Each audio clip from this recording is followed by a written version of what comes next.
बिस्मिल्लाहिर्रहमानिर्रहीम। अस्सलामु अलैकुम वरहमतुल्लाहि वबरकातुहू।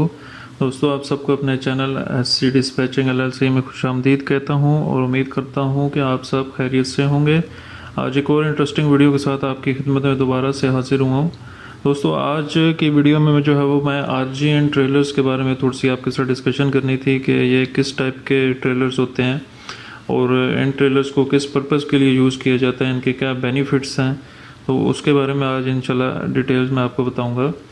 RGN ट्रेलर जो होता है दोस्तों, ये मोस्टली जो है वो हैवी इक्विपमेंट्स जो है वो मूव करने के लिए यूज़ होते हैं।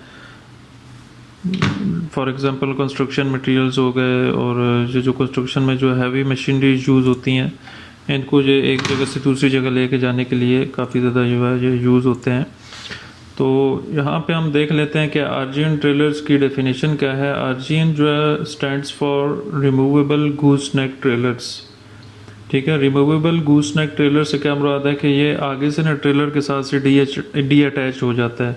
मतलब इसको अटैच भी कर सकते हैं, डी अटैच भी कर सकते हैं, और डी अटैच करने से ना इसके ऊपर जो है वो लोड आसानी से जो है वो इसके ऊपर लिफ्ट हो सकता है। उसके बाद इम्प्रेसिव हॉलिंग कैपेसिटी है इसकी, specially when it come to moving tall heavy freights. मतलब ये जो ज़्यादा जिन चीज़ों की हाइट होती है, ठीक है, जिनके लिए वर्क परमिट चाहिए होता है, तो उनके लिए ये जो मोस्टली जो है वो RGN ट्रेलर्स यूज़ करते हैं ताकि वो वर्क परमिट की जो है वो नीड ना पड़े। क्योंकि अक्सर ये होता है कि जब अब लेट से कि इसको हम फ्लैट बेड पे अगर हैवी क्रेन्स को या इन चीज़ों को लोड करेंगे तो उनकी हाइट एक एक्स्ट्रा हो जाती है, अबव लेवल पे हो जाती है। ठीक है, तो उसके लिए फिर ये वर्क परमिट की इनको ज़रूरत पड़ती है। तो उस चीज़ से बचने के लिए फिर ये RGN ट्रेलर्स जो है वो यूज़ करते हैं।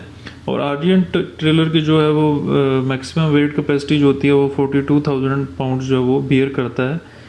और with a removable goose neck trailer there is more height and space to work with.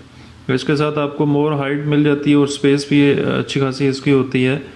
Drop deck area can be extended to 61 feet. मतलब जो इसका ड्रॉप डेक एरिया जो होता है ना, जो नीचे की तरफ एरिया होता है वो 61 फीट तक होता है, और उसको मज़ीद हम एक्सटेंड करके 74 फीट तक भी कर सकते हैं।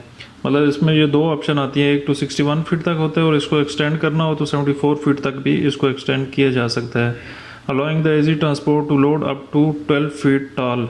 मतलब इस पर 12 फुट टाल तक हाइट तक जो है वो हम इसके ऊपर जो है वो अपनी चीज़ें रख सकते हैं। लेट से कि क्रेन वगैरह हो, उसकी अगर हाइट ज़्यादा है, लेट से कि 11 फुट तक है, 12 फुट तक है, तो वो इजीली इसके ऊपर जो है वो हाल हो सकती है।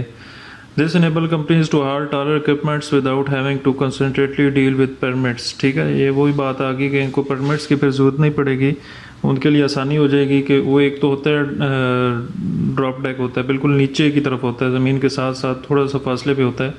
ठीक है, और इस पे जो है वो इक्विपमेंट्स हाल करना बहुत ईजी होता है। Types of loads to haul with RGN trailers. इस पे अब हम कौन कौन से जो है वो लोड हाल कर सकते हैं, तो इस पे डिफरेंट कंस्ट्रक्शन इक्विपमेंट्स जो है वो हम हाल कर सकते हैं। Energy and power generating equipments, उसके बाद industrial and manufacturing equipments, agriculture and farm machinery वगैरह, cranes, crusher, dump trucks etcetera. ठीक हो गया, ये चीज़ें मतलब इसके ऊपर हम लेके जा सकते हैं और ये उसकी वेट कैपेसिटी को बियर करेगा इन चीज़ों की। अब ये पिक्चर में आप देख सकते हैं कि ये इसने कितनी हैवी मशीनरी जो अपने ऊपर हाल की हुई है और इसको कोई फ़र्क नहीं पड़ रहा है। सो दैट्स वाई ये यूज़ होता है हैवी इक्विपमेंट्स को लोड करने के लिए। अब ये ऑलमोस्ट 12 फीट तक इसकी हाइट बन जाती है। ठीक है, तो उसके लिए इनको फिर वर्क परमिट की ज़रूरत नहीं पड़ती। ये भी पिक्चर आप देख सकते हैं, ये भी सेम वही है RGN। ठीक है, तो आज की वीडियो में मैंने यही चीज़ें आपके साथ डिस्कस करनी थी कि ये एक नई चीज़ है आप लोगों के लिए, तो इन चीज़ों का भी पता होना आपके लिए बहुत ज़रूरी है। ठीक है, और मज़ीद कोशिश करें कि खुद से भी सर्च जितना हो सके करें ताकि नई से नई चीज़ें जो आ रही हैं वो आप लोगों तक पहुंच सके। ठीक है।